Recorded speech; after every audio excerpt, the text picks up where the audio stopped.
Pero by the way, mga kababayan, no, ang point ko lang dito, yung pagbabanta nga po ni Marcoleta ng ganunan, no, is that allowed? Is that ethical? Pwede ba niya bang gawin yun? No? So tama pa si Leila de Lima, no? Dapat talaga, ina-abstain po talaga itong mga senador na talagang tahasan na nagsasalita na sila po ay pabor kay Sara Duterte whatever happened. Isang mapagpalang araw na naman po sa ating lahat mga kapatid, mga kababayan at mga boss. Napakaganda po na pag-uusapan natin sa araw na ito sapagkat ito na naman yung mga na mga vloggers na hanggang ngayon hindi pa rin sila makamove on. Bakit kaya? Ano kayang problema nitong mga vloggers na ito? Bakit hanggang ngayon nananalo na si Senator Rodante Marcoleta, kulelat pa rin ang tawag nila? Hindi ko maintindihan sa mga taong ito. Pero bago yan, siyempre, bago tayo ma-high blood, bago natin pag-usapan, yung sinasabi kong ob na vlogger, mas mabuting bumati muna tayo ng isa. Magandang umaga po, Luzon, Visayas at Mindanao. At siyempre pa sa mga kapatid natin, mga kababayan natin na nasa iba't ibang panig ng mundo. Magandang umaga, magandang tanghali, magandang hapon, magandang gabi po sa inyong lahat dyan. Kamusta na po kayo?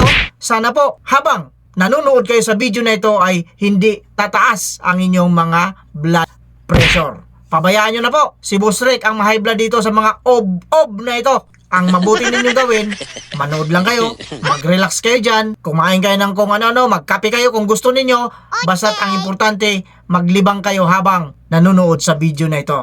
Ngayon, bago natin simulan at bago natin panoorin ang video nitong ob na ito, nais ko lang magpasalamat nga pala sa lahat ng mga subscribers, mga viewers, mga silent viewers, mga bashers, kasali kayo dito, mag-comment kayo dyan sa baba. At syempre pa, itong kapatid natin dito sa Iglesia ni Cristo na vlogger din. At natutuwa ako, nakita ko yung aking video na ginamit niya. Panoorin natin saglit, tapos mamaya i-play natin yung video na bibigyan natin ng reaksyon. Saglit lang po ito, kaya panoorin natin ng sabay-sabay. Pasok ang video. Mga bakura, Lucius Vlogger, mag-ingat kayo sa pananalitan ninyo sapagkat hindi kayo makapagtatago kay Boss Rick. Kaya ngayon pa lamang, winawarning ko kayo.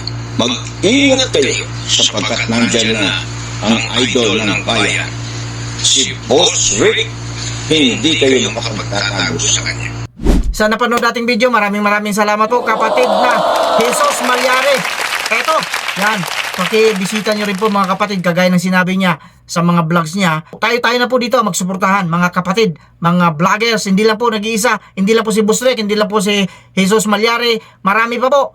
J-Lord Vincula, Tatay Aguila, marami pa po mga vloggers na mga INC defender. Kaya suportahan po natin. Ngayon, tutungo tayo doon sa sinasabi kong ob na vloggers. Kanina, nakakatuwa yung video na napanood natin. Eto, hindi ko alam kung matutuwa kayo rito. Kaya ang payo ko sa inyo, relax lang kayo. Panoorin natin ng sabay-sabay at mamaya bibigyan natin ng reaction to ob na vlogger na ito. Video. Itong si Marcoleta, nagiging violente na po. Mukhang lalaban na po siya ng patayan, wag lang po matuloy itong impeachment trial nga po ni Sara Duterte. So ano bang kinakatakot ninyo? Di ba? Akala ko ba walang kasalanan si Sara? Bakit ayaw ninyong ituloy? Pero by the way, mga kababayan, no, ang point ko lang dito, yung pagbabanta nga po ni Marcoleta ng ganunan, no, is that allowed? Is that ethical? Pwede ba niya bang gawin yun? No? So tama pa si Leila de Lima, no? Dapat talaga, ina-abstain po talaga itong mga senador na talagang tahasan na nagsasalita na sila po ay pabor kay Sara Duterte whatever happened. Okay. So para makuha natin yung point ko mga kababayan, no, ito, no. Tignan niyo, sabi ni Marcoleta dito, no. Okay. Lintik lang ang walang ganti. They will not be able to remove the Vice President. Itaga mo yun sa bato. Yan, itaga nyo sa bato, walang mangyayari. Vice President will stay as Vice President. Actually, mga kababayan, no, ito yung sinasabi ko tayo po, alam naman po natin na malaki po talaga yung tsansa na matalo talaga tayo sa impeachment. Agree tayo doon, tanggapin po natin yung katotohanan na talagang malaki po yung tsansa na matalo tayo. Hindi ko sinasabing talo tayo, ha. Malaki lang yung tsansa na matalo tayo. Kasi nga po, tandaan po natin, ang dami pong maka-Duterte na senador. Okay. Pero ang point natin dito, mga kababayan, tama ba itong sinasabi ni Marcoleta? Lintik lang ang walang ganti. Actually, yung word na po na yan, na lintik lang ang walang ganti, hindi ko po yung naririnig sa sa kalsada. Di ko po yung naririnig na binabanggit ng mga sibilisadong tao. Naririnig ko lang yan minsan sa mga pelikula, yung mga lumang pelikula, di ba? So sa pelikula, ang ibig sabihin ng lintik lang ang walang ganti, patayan po yun. O di ba? Well, meron isang ibig sabihin kung talagang i-define natin. Pero kung usaping pelikula lang naman, tsaka kung pop culture lang pag-usapan natin, ang pagkakaintindi ko nga po dyan sa lintik lang ang walang ganti, ganunan. So ano ba? Wait, continue natin to So sabi niya pa dito. Ito. Huwag nang ituloy ang impeachment kung ayaw mapahiya. Well, saan okay lang. Walang problema. Yung sinasabi ko nga, walang problema. O kung matalo man tayo sa impeachment, okay lang po yan. Ang importante mga kababayan, mabigyan po natin ng pagkakataon, sila Roge Gutierrez, sila Luistro, sila Defensor, si Chel Jokno, sila Leila de Lima, para pakita po lahat ng ebidensya. At tatapatan niya ni Sara Duterte ng kanyang defense team. Sabi ko nga wala nang problema na kahit hindi na siya mapa-impeach. Basta, makita lang natin yung ebidensya ng prosecutor. O, di ba? Ganun lang naman yun At syempre, alam naman po natin na talagang kapag overwhelming po talaga yung ebidensya, doon na po papasok yung kapal ng muka.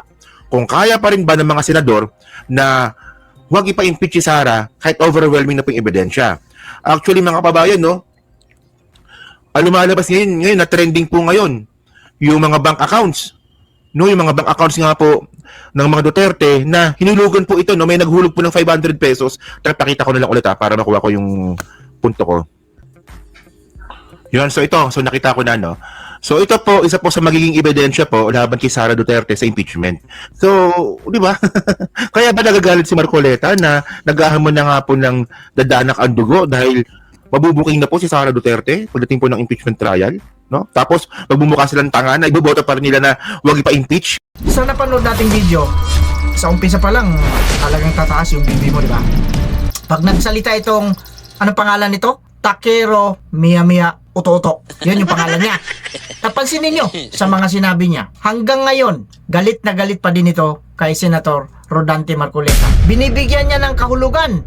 Binibigyan niya ng malisyosong kahulugan yung mga sinabi ni Senator Rodante Marcoleta nung nagsalita siya doon sa Dahig. Ngayon, unahin natin. Ang sabi niya, violente na raw masyado si Senator Marcoleta. Akalain ninyo? Saan banda naging violente? Ob-ob ka. Ito ba?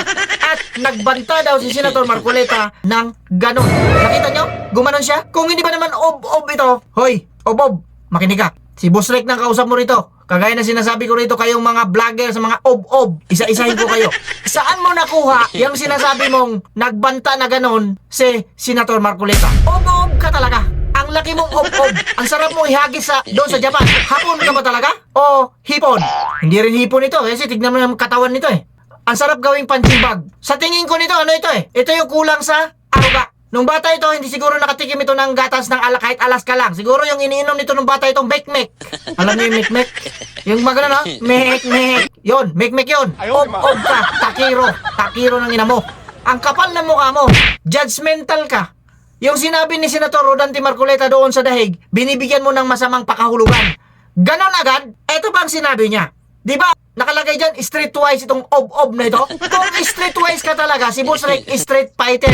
Ganito, sabi ni ob-ob, hindi pa raw siya nakarinig ng lintik lang ang walang ganti sa kalsada. Ang laki mong ob-ob. Hindi ka ba nakarinig ng ganon?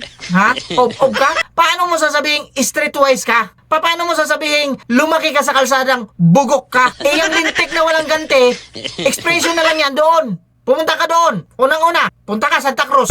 Maglakad ka dyan, tumira ka dyan, tumambay ka dyan kahit 24 oras lang. Bilangin mo kung ilang beses mo maririnig yan. Lintik lang ang walang ganti. Ob-ob ka ba? Kung gusto mo minuto mo marinig yan, pumunta ka sa Blooming Treat. Doon sa Eskinita, yung pinakamasigit sa MLQ.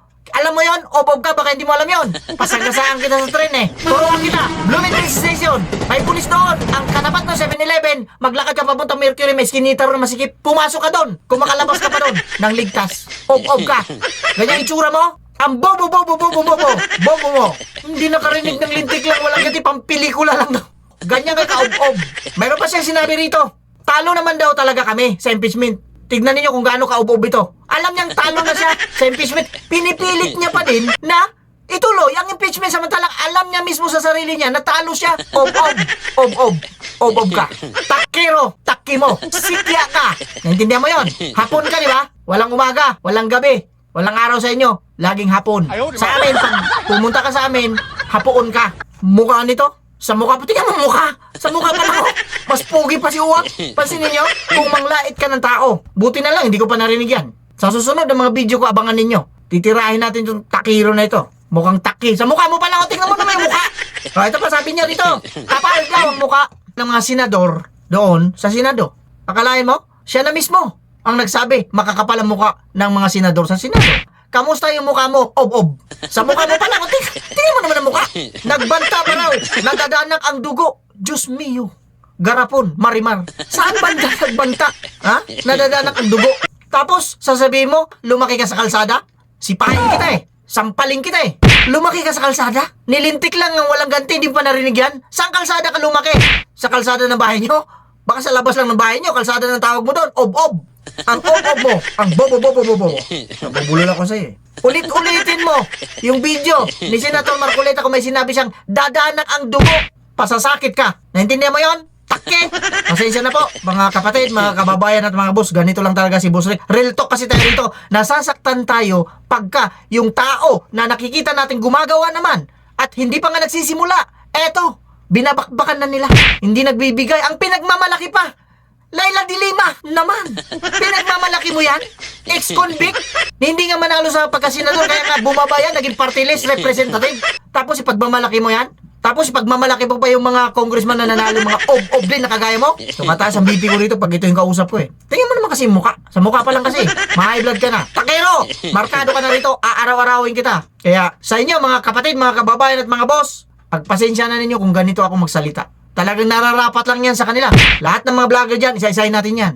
With that, kagaya na sinasabi ko rito, mag-iingat tayong lahat. Shoutout nga pala sa lahat. Lahat kayo, lahat na.